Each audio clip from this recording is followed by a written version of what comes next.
Alright, back again. We're going to look more closely at the timing gears. Few things to quickly cover off. So pretty much the camshaft and auxiliary drive shaft are driven by the crankshaft by helical gears.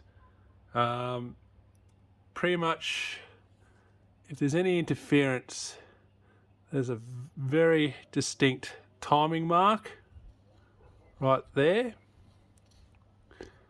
and they're relative with the top dead center compression stroke of the number one cylinder up there.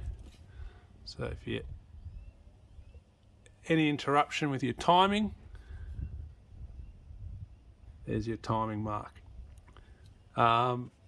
If you do pull any of these gears off, they thoroughly recommend do not rotate the engine, otherwise there might be issues with the fuel lift pump and the camshaft and things like that.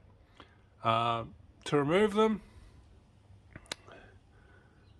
locking nut there, undo that, off it comes.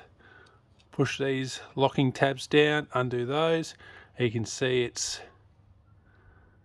just nicely rounded off there for a puller.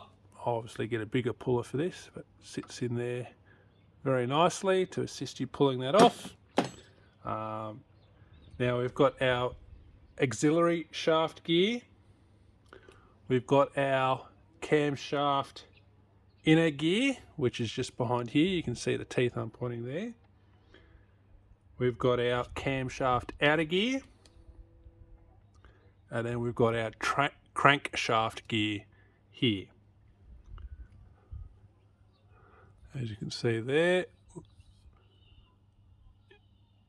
you have to make sure things line up nicely. You do have to pull these off if you want to remove the mounting plate behind.